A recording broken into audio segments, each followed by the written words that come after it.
नमो नमः। आज मैं लघु सिद्धांत कौमुदी समास प्रकरण के अगले पाठ को लेकर उपस्थित हुआ हूँ।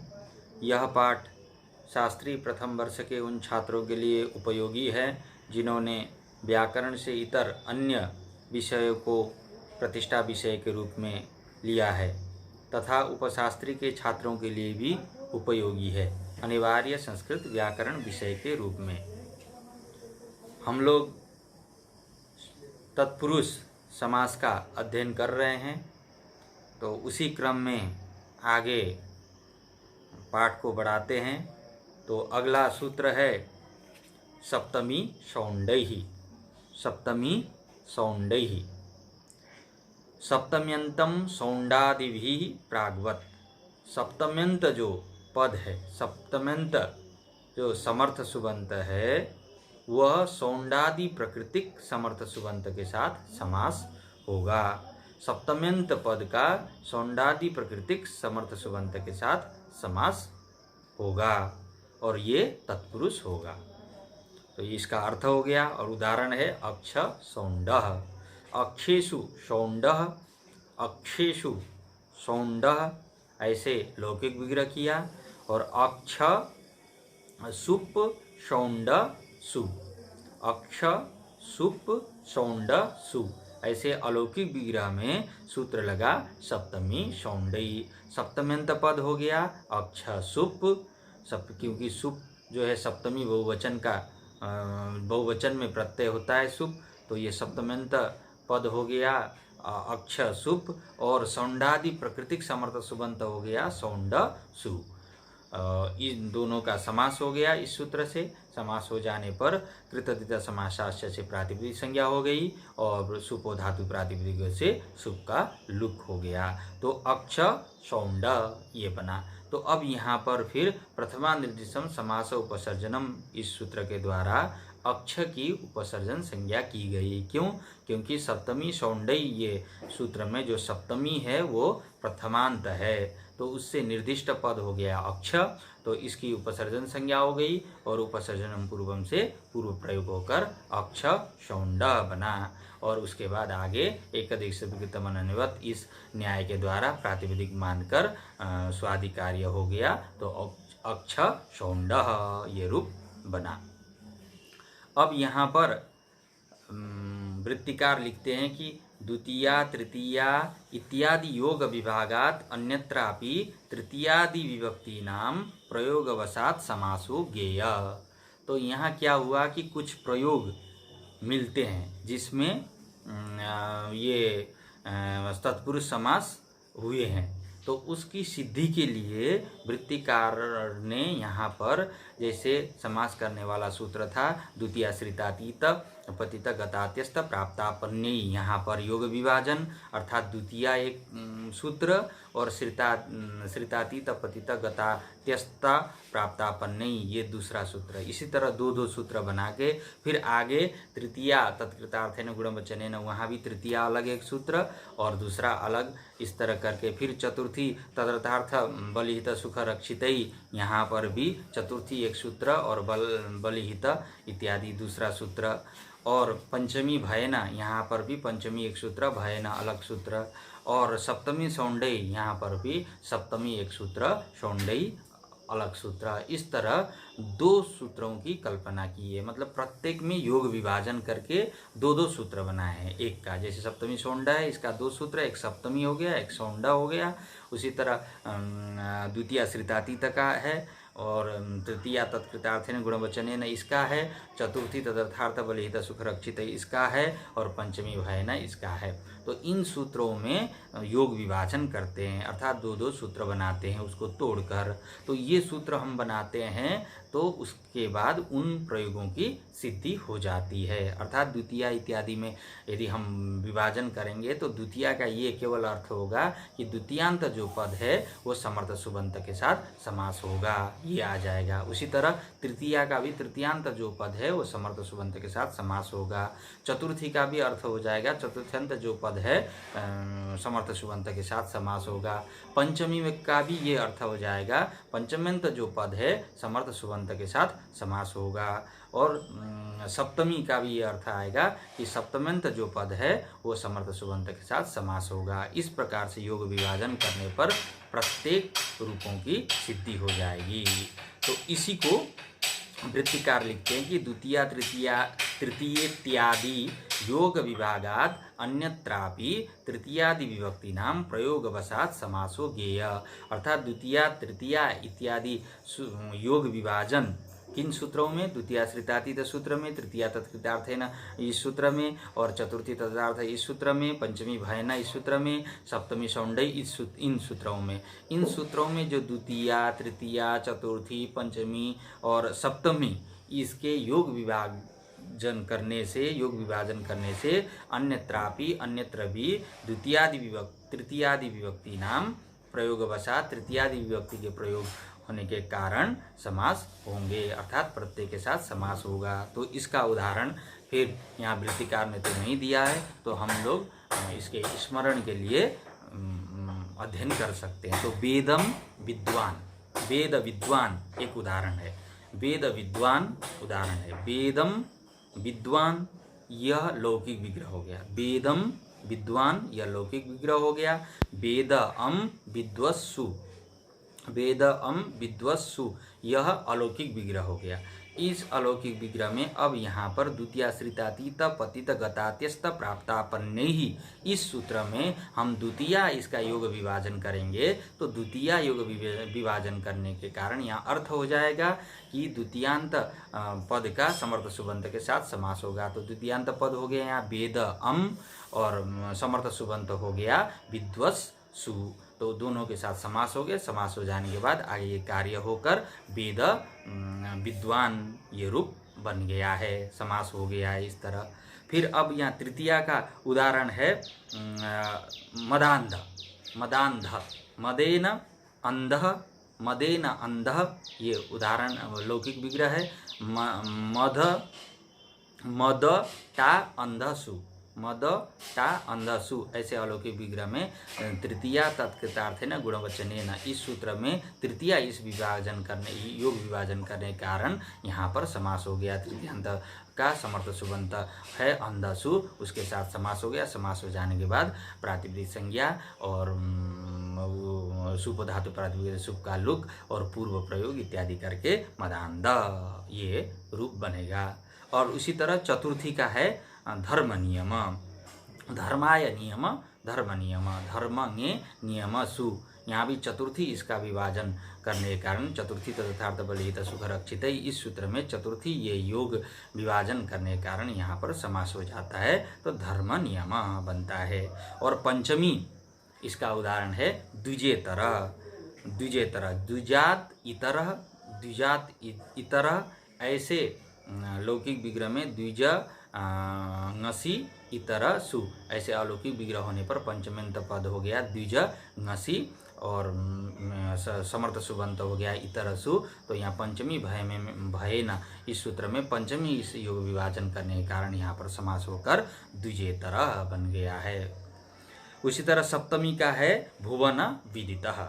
भुवने विदितः ये लौकिक विग्रह है। भुवनानि विदित सु ये अलौकिक विग्रह में सप्तमी सौंडय यहाँ पर सप्तमी इस योग विभाजन के कारण यहाँ पर समास हो गया। समास हो जाने पर भुवन विदित ये बना। तो इसी को ये वृत्तिकार ने लिखा है कि इन प्रयोगों को शिष्ट प्रयोगों को सिद्धि के लिए तत्पुरुष समास में ही इसकी सिद्धि हो एतदर्थ यहाँ पर द्वितीय इत्यादि सूत्र में द्वितीय तृतीय चतुर्थी पंचमी सप्तमी इसका योग विभाजन करना चाहिए। योग विभाजन करेंगे तो इन शब्दों की सिद्धि हो जाएगी, अर्थात समास हो जाएंगे। इनमें यही बताया है। तो अब आगे चलते हैं। दूसरा सूत्र है दिक् संख्ये संज्ञायाम। दिक् संख्ये संज्ञायाम एव इति नियमार्थम सूत्र। संज्ञा अर्थ में ही ये सूत्र समास करे, इसके लिए ये नियम के लिए ये सूत्र है। तो क्या है? दिशावाची शब्द और संख्यावाची शब्द समर्थ सुबंत के साथ समास होते हैं। इन दिशावाची शब्द और संख्यावाची शब्द का समर्थ सुबंत के साथ समास होता है, लेकिन संज्ञार्थ होने पर ही। असंज्ञा अर्थ हो तो नहीं होगा। तो ये नियम है कि केवल संज्ञा अर्थ में ही हो, एतदर्थ ये सूत्र है। क्योंकि सिद्धे सति आरम्भमाणो विधि नियमाय भवति, सिद्ध होते हुए भी आरम्भमाण जो विधि करते हैं, आरंभ करते हैं, वो नियम के लिए होता है, अर्थात ये संज्ञा अर्थ में ही है। सिद्ध क्या था कि विशेषण विशेषण बहुलम इत्यादि सूत्र से संज्ञा और असंज्ञा अर्थ में दोनों में ही समास हो रहे थे, तो इसको नियम करने के लिए कि संज्ञा अर्थ में ही संख्यावाची और दिशावाची शब्द का समर्थ सुबंध के साथ समास हो, ये बताने के लिए ये नियम आया। और ये तत्पुरुष समास में होगा। तो उदाहरण देते हैं, पूर्वेषु कामसमी, पूर्वेषु कामसमी। तो ये संज्ञा अर्थ में कि पूर्वेषु कामसमी गांव है, कोई वहाँ का व्यक्ति अथवा वहाँ एक प्राचीन गांव, ऐसे बताने के लिए पूर्वेषु कामसमी बताया है। तो यहाँ पूर्वा चासौ ईसु कामसमी, पूर्वा चासौ ईसु कामसमी, ऐसा लौकिक विग्रह है। तो ऐसे लौकिक विग्रह में पूर्वा असु ईसु कामसमी सु, पूर्वासु ईसु कामसमी सु, ऐसे अलौकिक विग्रह में अब सूत्र लगा दिक्संख्य संज्ञायाम। तो यहाँ दिशावाची और संख्यावाची शब्द समर्थ सुबंध के साथ समास होंगे। तो यहाँ क्या है, दिशावाची शब्द है पूर्वा, पूर्वा स्त्रीलिंग में यहाँ प्रयोग हुआ है। तो पूर्वा ये शब्द क्या है, दिशावाची शब्द है। तो दिशावाची शब्द का समर्थ सुबंत हो गया है ईसु काम समी सु, दोनों का समास हो गया। और समास होने के बाद ये संज्ञा अर्थ हो रहा है, और समास हो गया। समास हो जाने पर पूर्ववत प्रातिपदिक संज्ञा और सुप का लुक इत्यादि हो जाने, पूर्व प्रयोग हो जाने पर पूर्वा ईसु कामसमी बना, और गुण हो गया पूर्वेशु कामसमी, और फिर सु आया प्रातिपदिक मानकर। तो हलन्याभ्यो दीर्घासुदेश प्रक्तम से सु का लोप हो गया, तो पूर्वेशु कामसमी ये बना। अब दूसरा उदाहरण है सप्तर्षय, सप्तच ते ऋषय, सप्तच ते ऋषय ये लौकिक विग्रह हो गया। सप्तंजस ऋषि जस ये अलौकिक विग्रह हो गया। इस अलौकिक विग्रह में भी अब सूत्र लगा दिक्संख्य संज्ञायाम, संज्ञा अर्थ हो रहा है क्योंकि 7 ऋषियों का जो समूह है सप्तर्षि, ये संज्ञा वाचक शब्द है। तो यहाँ पर ये संख्या वाची शब्द का समर्थ सुबंत हो गया ऋषि जस, उसके साथ समास हो गया। समास हो जाने पर पूर्ववत कार्य होने पर सप्तन ऋषि बना, सप्तन शब्द है तो सप्तन ऋषि बना। तो अब यहाँ पर जो सप्तन के बाद जस का सुपो धातु प्रातिपदिक से जहाँ लुक हुआ है उसको प्रत्यय लक्षण करके प्रातिपदिक मानकर नलोप पद संज्ञा कर ली गई। पद संज्ञा करने पर नलोप प्रातिपदिकांत से नकार का लोप हो गया। तो सप्त ऋषि बना, सप्त ऋषि बनने पर आगे गुण हो गया, और उरण पर की सहायता से और गुण हो गया तो सप्तर्षि बना। सप्तर्षि शब्द से पुनः एकदश विकृत मनन से प्रातिपदिक मानकर हम विभक्ति उत्पत्ति करते हैं। तो जस लाते हैं, जस आ जाने पर सप्तर्षि जस होता है, अस होता है, फिर जसी से गुण होकर सप्तर्षय ये रूप बन जाता है। तो ये दो पूर्वेशु कामसमी और सप्तर्षय ये क्या है, संज्ञा वाचक है। संज्ञा होने के कारण यहाँ समास हो गया। इसीलिए उत्तरा वृक्षा यहाँ पर नहीं हुआ। उत्तरा वृक्षा ये कोई संज्ञा नहीं है। और पंच ब्राह्मणा यहाँ भी कोई संज्ञा नहीं है, नहीं तो यहाँ भी हो जाता क्योंकि पंच संख्यावाची है, समर्थ सुबंत है ब्राह्मण, और उसमें भी उत्तरा क्या है कि दिशावाची है और वृक्ष समर्थ सुबंत है, तो समास हो जाता है। लेकिन संज्ञा वाची न होने के कारण, संज्ञा अर्थ न होने के कारण यहाँ समास नहीं हुआ। इसीलिए ही ये सूत्र था, क्योंकि संज्ञा में ही ये समास हो, ये नियम करने के लिए। यदि ये नहीं कहते तो यहाँ भी समास हो जाता, तो नहीं हुआ। अब अगला सूत्र है तद्धितार्थोत्तर पद समाहारे च, तद्धितार्थोत्तर पद समाहारे च। तो तद्धितार्थे, तद्धितार्थ के विषय में, तद्धित प्रत्यय के अर्थ के विषय में, उत्तर पदे च परे, उत्तर पद के पर होने पर, अथवा समाहारे च वाच्य, समाहार वाच्य होने पर, समाहार वाच्य होने पर दिशावाची शब्द और संख्यावाची शब्द प्रागवत समास होंगे। दिशावाची शब्द और संख्यावाची शब्द का समर्थ सुबंत के साथ समास होगा, और वो तत्पुरुष में होगा और समान अधिकरण में। तो ये हो गया तद्धित प्रत्यय के अर्थ होने वाला शब्द हो अर्थ में, अथवा उत्तर पद प्रधान होने पर होने पर, उत्तर पद पर होने पर और समाहार अर्थ होने पर ये दिशावाची शब्द और संख्यावाची शब्द का समर्थ सुबंध के साथ समास होगा, वो तत्पुरुष होगा और समान अधिकरण में होगा। तो यहाँ पर अब उदाहरण देखते हैं। तो पौर्वशाला ये उदाहरण है। तो यहाँ पर एक वार्तिक और है, सर्वनामनो वृत्ति मात्रे पुंबद भाव। तो ये सर्वनाम संज्ञक जो शब्द है उसमें वृत्ति मात्र अर्थ में, अर्थात वृत्ति 5 होती है, कृत तद्धित समास और एक शेष और सनाद्यंत वृत्ति, इन वृत्ति मात्र अर्थ होने पर पुंबद भाव हो जाता है, अर्थात स्त्रीलिंग और नपुंसकलिंग जो भी शब्द हो तो वो पुल्लिंग वाला हो जाता है, सर्वनामवाचक शब्द। ये वार्तिक है। तो अब एक सूत्र और है, उसके बाद रूप की सिद्धि करते हैं। 2 सूत्र और है। तो दिक्स पूर्व पदाद संज्ञायाम य अस्मात् भवाद्यर्थे य स्यात् असंज्ञायाम। ये सूत्र अब कहता है असंज्ञायाम, संज्ञा अर्थ न होने पर, संज्ञा अर्थ न होने पर दिक् पूर्व पद दिशावाचक शब्द जो पूर्व पद में हो, दिशावाचक शब्द जो पूर्व पद में हो, ऐसे प्रातिपदिक से भव आदि अर्थ में क्या होगा, य प्रत्यय होगा असंज्ञा में, संज्ञा अर्थ न होने पर। तो ये सूत्र क्या करता है, य करता है। ये तद्धित के अधिकार में आने के कारण यहाँ तद्धितेषु चामा जैसे आदि वृद्धि करने के लिए य पढ़ा गया है और य कार को चुटू से संज्ञा भी कर ली जाती है, तो अवस्था है। तो आगे सूत्र वही है, तद्धितेषु चामादेव।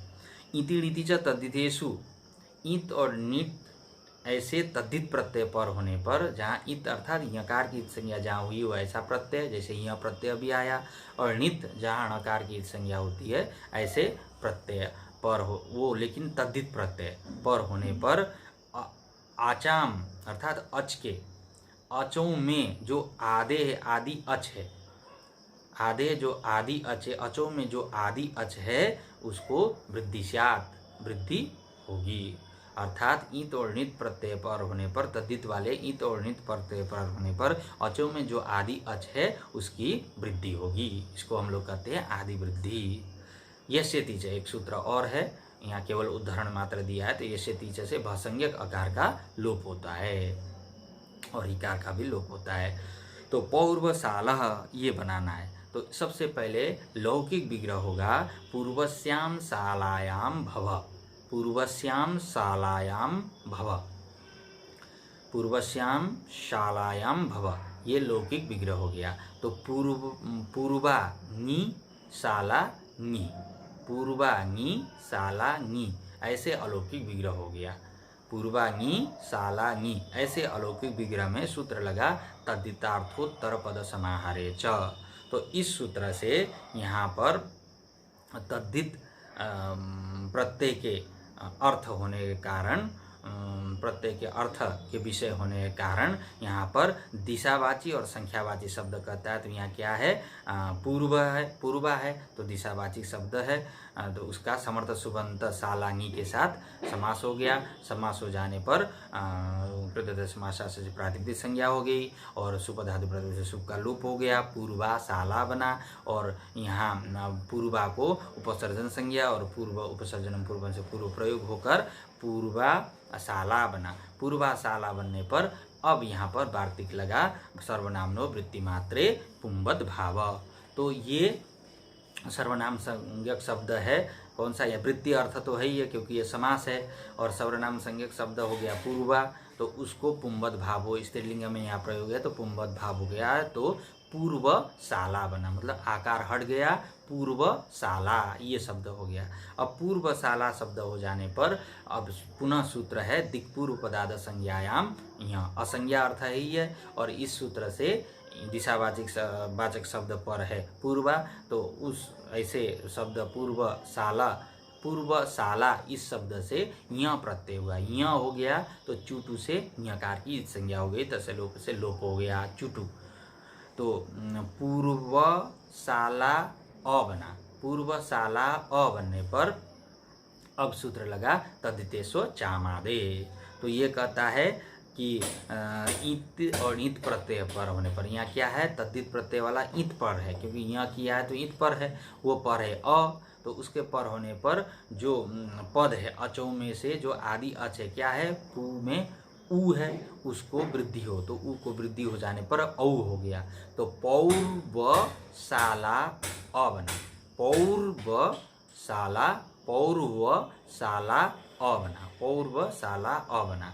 ये बनने पर अब यशति च इस सूत्र से भसंज्ञा यचिभम से पूर्वशाला का जो आ है उसको भसंज्ञा हो जाने पर यश्यति च इस सूत्र से आकार भसंज्ञक आकार का लोप हो गया। लोप हो जाने पर पौर्वशाल अ बना, ल हलंत बना, ल जाके अ में मिला तो पौर्वशाल ये हो गया। पौर्वशाल ये होने पर पुनः एकदश विकृत मनोवत से प्रातिपदिक करके सुआदि प्रत्यय करके विभक्ति कार्य किया गया, तो पौर्वशाल ये रूप की सिद्धि हो गई।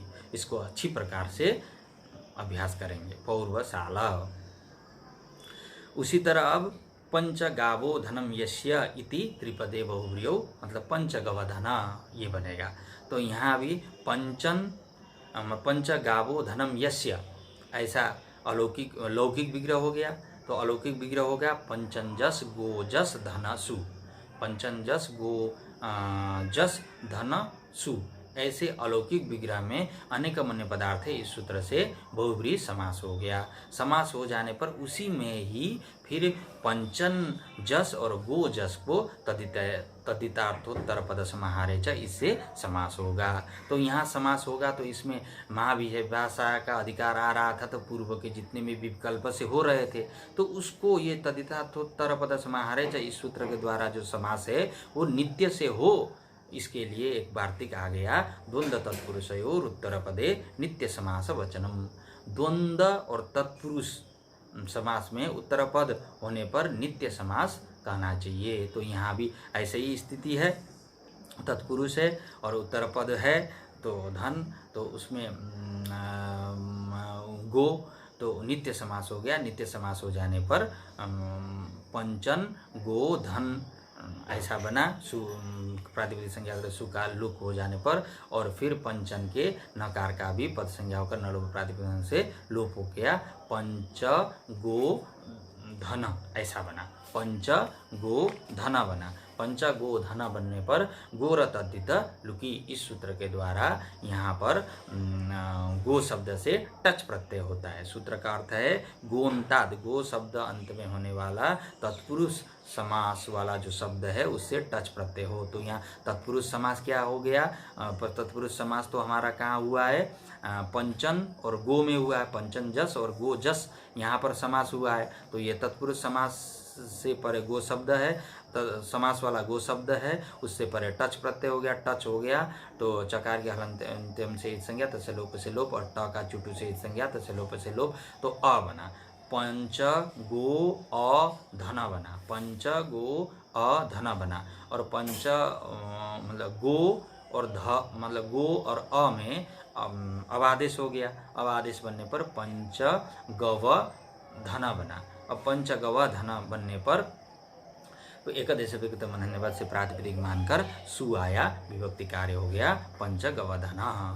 तो यहाँ पर यद्यपि तत्पुरुष समास में धन शब्द नपुंसक लिंग में प्रयोग होता है तो यहाँ धनम होना चाहिए था, लेकिन यह समस्त पूरा पद बहुव्रीहि में आ गया, तो बहुव्रीहि होने के कारण वहाँ होता है अन्य पदार्थ प्रदान, तो दूसरे को बता रहा है, तो इस अर्थ में पुल्लिंग किसी को बता रहा है, तो यहाँ धन शब्द से पुल्लिंग हो गया, तो पंचगव धन ये रूप बना। इसको अच्छी प्रकार से ध्यान देंगे कि पंचगावो धनम यस्य, पंच गावो धनम यस्य ऐसा विग्रह होता है। 5 गाय धन, मतलब धन ऐसे है जिस व्यक्ति के बाद कि जो धन हो वो गाय है, गाय ही धन, 5 गाय ही धन है, जिस व्यक्ति के पास ऐसे लौकिक विग्रह होने पर पंचन जस गो जस धन सु ऐसे अलौकिक विग्रह में अनेक मन्य पदार्थ से समास हो गया। और समास हो जाने पर यही बहुब्रीहि के अंतर्गत ही फिर तत्पुरुष समास भी पंचन जस गो जस इसमें होता है। तदितार्थोत्तर पद समाहरे च, तो इससे विकल्प से हो रहा था तो उसको नित्य करने के लिए वार्तिक आ गया। द्वंद्व तत्पुरुष और उत्तर पदे नित्य समास वचनम, इससे नित्य से समास हो गया। समास हो जाने पर सुपधातु कृतधि समास से प्रातिपदिक संज्ञा, सुपधातु प्रातिपदिक सुप का लुक, और फिर प्रथमादेशन समास उपसर्जन से उपसर्जन संज्ञा, तो पंच का उपसर्जन संज्ञा पंच, पंचन गो धन बना, पंचन में नकार को नलोप प्रातिपदिक से लोप हो गया। पंच गो धन था, फिर गो रतादित लुकी से टच प्रत्यय हो गया, अनुबंध लोप हो गया। पंच गो अधन बना, फिर अबादेश हो गया। पंच गव धन बना, पंच गव धन बनने पर प्रातिपदिक मानकर आगे स्वादि विभक्ति हो गई और पुल्लिंग में प्रयोग हुआ तो पंच गव धन ये आया। तो यहाँ पर इस प्रकार से ये पंचगव धन इसकी सिद्धि हो गई।